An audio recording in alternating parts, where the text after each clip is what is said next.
Nomor 5, sebagai seorang pemimpin kelompok, Anda bertanggung jawab untuk menumbuhkan kerjasama yang partisipatif dan efektif di antara anggota kelompok Anda. Anda memperhatikan. Assalamualaikum warahmatullahi wabarakatuh.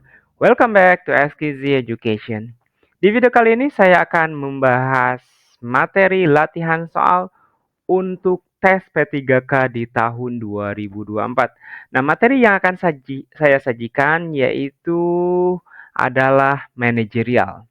Nah, di dalam manajerial ini, di video-video sebelumnya, saya pernah menjelaskan apa saja sih konten atau isi materi yang ada di dalamnya. Yaitu seperti misalkan kejujuran, integritas, dan lain-lainnya. Jadi manajerial itu biasanya kita disajikan beberapa situasi yang mana kita harus mampu cepat, tepat dalam mengambil keputusan, memanage mana sih langkah yang paling tepat. Jadi memanage diri kita untuk bertingkah atau mengambil langkah-langkah yang baik dan itu logis. Tapi cepat juga, cepat, tepat, dan akurat. Seperti itu adalah manajerial.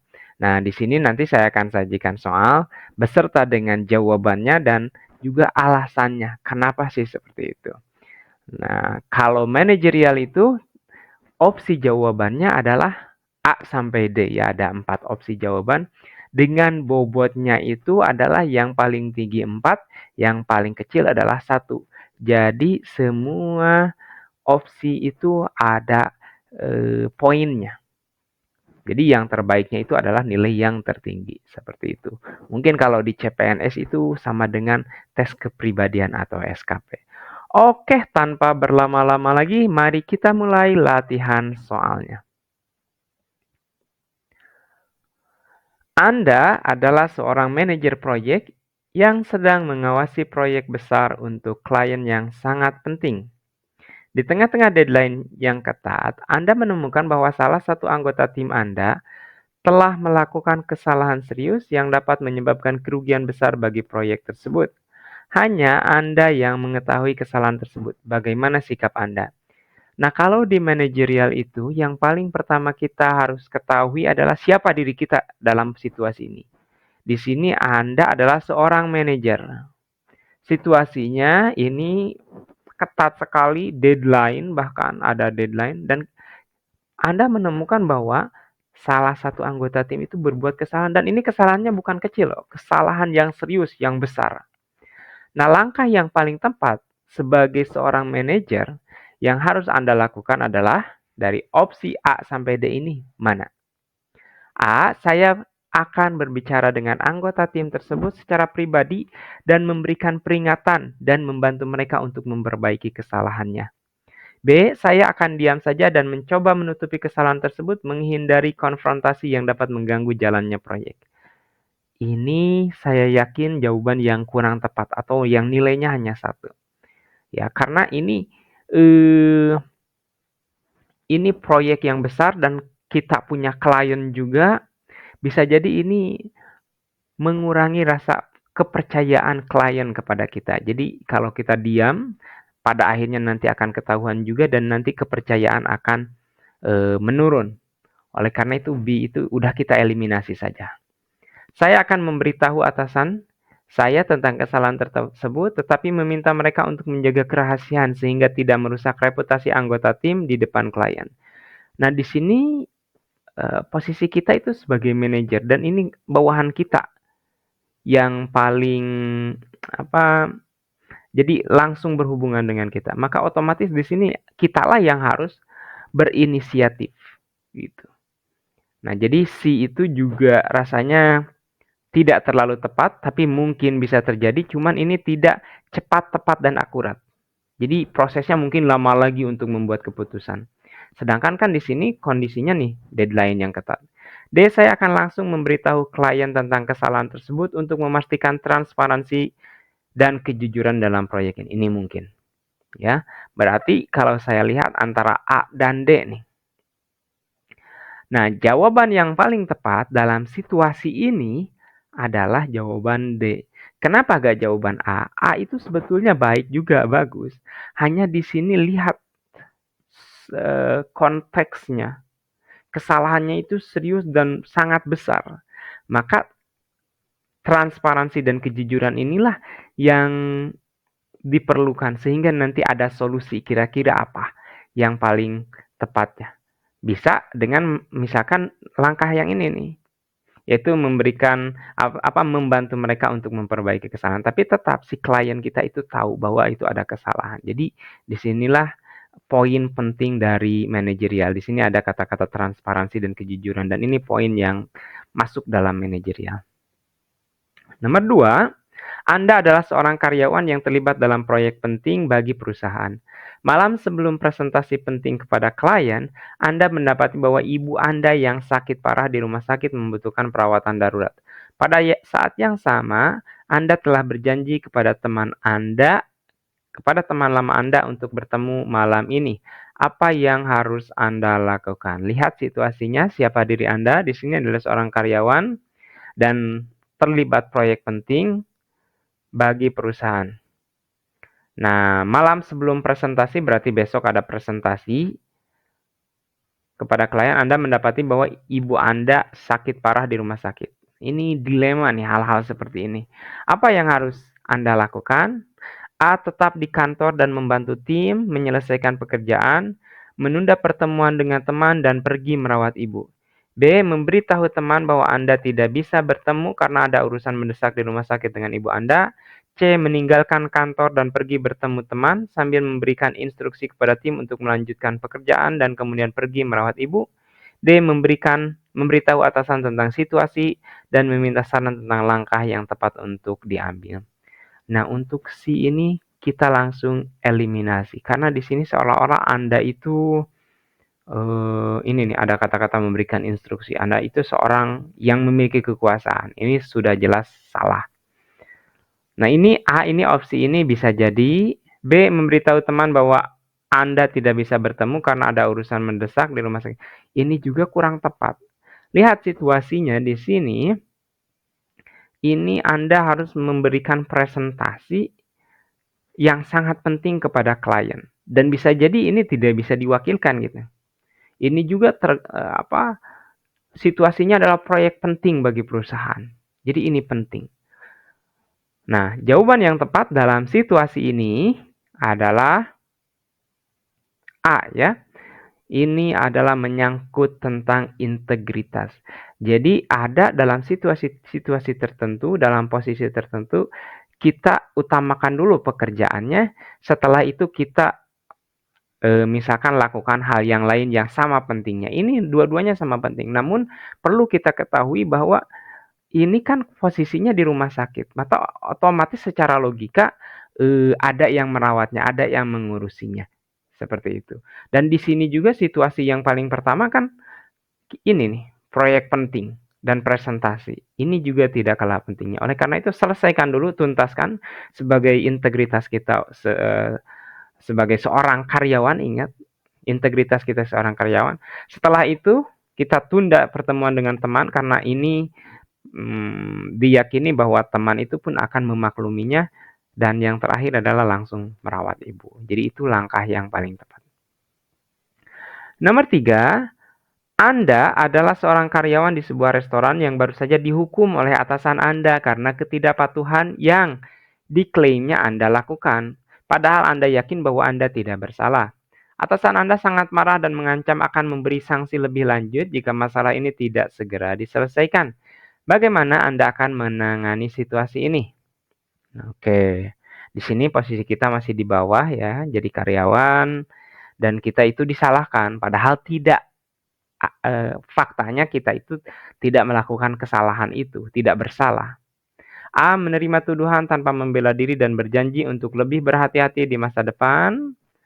B. Mencoba untuk menjelaskan kepada atasan bahwa Anda tidak bersalah dengan menyajikan bukti atau alasan yang mendukung klaim Anda. C. Diam saja dan berharap atasan akan melupakan insiden ini seiring berjalannya waktu. D. Mengajukan keluhan formal terhadap perlakuan tidak adil tersebut kepada manajer restoran dan sumber daya manusia. Oke, ini kan manajer restoran itu atasan kita juga kan, bisa jadi dalam situasi ini itu adalah atasan kita yang ini gitu. Oke, kita lihat nih situasinya. Di sini yang harus kita garis bawahi adalah kita tidak melakukan hal tersebut. Ini lebih ke manajerial dalam bidang keadilan. Mana langkah yang paling tepat? Nah, kalau A itu cenderung kita hanya menerima, mau salah mau tidak menerima, turut kepada atasan, itu bagus. Tapi di sini langkah yang kurang tepat. B itu bisa jadi, C diam saja, ini juga kurang tepat, belum tentu bisa dilupakan. Ini hanya angan-angan kita saja. D ini juga kurang tepat karena di sini tidak disebutkan siapa atasan kita itu. Nah, jawaban yang paling tepat adalah B. Ya. Jadi kita jelaskan. Ini ada kemampuan komunikasi, ada kemampuan keadilannya juga di sini kita jelaskan. Tapi tidak hanya menjelaskan, kita berikan bukti dukung. Bukti dukung yang bisa mendukung pernyataan kita itu. Sehingga atasan kita itu yakin bahwa kita tidak bersalah. Seperti itu. Itulah hal yang paling logis. Nomor 4, saat Anda sedang mengendarai motor menuju kantor, Anda melihat atasan langsung Anda sedang berjalan di trotoar sepanjang jalan yang sama. Anda menyadari bahwa dia tidak menyadari kehadiran Anda. Apa yang sebaiknya Anda lakukan? A. Berhenti sejenak dan menghampiri atasan Anda untuk memberi salam dan bertegur sapa. B. Tetap melanjutkan perjalanan ke kantor, mengabaikan keberadaan atasan Anda dan karena Anda sudah terlambat. C. Memperlambat laju motor dan mencoba memberitahu atasan Anda dari jarak jauh. D. Meneriakkan nama atasan Anda dari kejauhan dan berharap dia mendengar Anda. Nah, di sini unsur yang dinilai itu adalah unsur respect kepada atasan kita juga. Dan selain itu juga pertimbangan lain adalah keselamatan juga karena ini kita berada di jalanan. Kita lihat dari satu persatu nih. A. Berhenti sejenak dan menghampiri. Nah, ini adalah langkah yang kurang tepat. Kenapa? Kita tidak dijelaskan nih di jalannya seperti apa. Dan bisa jadi ini kan pagi hari, bisa jadi seperti itu pagi hari di mana situasi jalan biasanya ramai banget. Kalau kita berhenti di mana saja itu bisa berefek buruk untuk keselamatan kita. Bisa jadi menimbulkan kemacetan atau yang paling buruknya misalkan kecelakaan atau lainnya. Berhenti sejenak dan menghampiri. Apalagi menghampiri berarti otomatis kita berhenti, kita simpan motor kita, kita hampiri. Itu kan dalam konteks situasi di sini bisa jadi itu pasti di jalan gitu kita menyimpan motornya. Itu tidak dijelaskan secara spesifik, cuman ini menyangkut keselamatan kita juga. Tetap melanjutkan perjalanan, kalau ini kita unsur humanistiknya tidak ada lah. Humanisnya tidak ada di sini. Jadi kita pura-pura saja tidak tahu. Jadi unsur respect-nya itu tidak ada kepada atasan. Memperlambat laju motor ini lebih logis. Dia meneriakan. Nah, meneriakan juga kan kalau di tempat umum takutnya ini malah bikin kegaduhan gitu. Ngomong ke siapa gitu kan. Nah, maka jawaban yang paling tepat di sini adalah C. Jadi keselamatan kita juga ada. Kalau kita perlambat kan perlambat sambil minggir misalkan. Halo Pak, ini lebih aman di sini. Tidak mengganggu jalanan juga. Dan memberitahu atasan Anda dari jauh. Halo Pak. Nah kan kalau seandainya misalkan atasan kita membutuhkan tumpangan, berarti dia bisa memanggil balik atau menyetop kita gitu. Sehingga kita karena ini perlahan bisa jadi nanti menemukan tempat yang tepat gitu untuk berhenti. Jadi itu ya, keselamatan, respect kepada atasan dan unsur humanisnya itu harus tetap ada di sini. Anda adalah seorang karyawan kepada atasan. Nomor 5, sebagai seorang pemimpin kelompok, Anda bertanggung jawab untuk menumbuhkan kerjasama yang partisipatif dan efektif di antara anggota kelompok Anda. Anda memperhatikan bahwa ada ketidakseimbangan dalam partisipasi antara anggota kelompok Anda, di mana beberapa anggota cenderung lebih pasif dan kurang aktif dalam diskusi kelompok. Bagaimana Anda akan menangani situasi ini? A. Memilih untuk mengabaikan kekurangan partisipasi dari anggota kelompok yang pasif dan hanya fokus pada anggota kelompok yang lebih aktif. Ini kalau ada kata-kata memilih mengabaikan, mengabaikan ini hal yang negatif. Kita eliminasi langsung. B. Mengadakan pertemuan kelompok khusus. Oke. C. Menugaskan tugas-tugas tambahan kepada anggota kelompok yang pasif sebagai cara untuk mendorong. Oke. D. Mengurangi interaksi dengan anggota kelompok yang pasif. Ini negatif nih, ini kurang bagus juga. Kita cenderung lebih menjauhinya. Oke, antara B dan C nih yang paling tepat. Nah, kira-kira jawaban yang tepat adalah,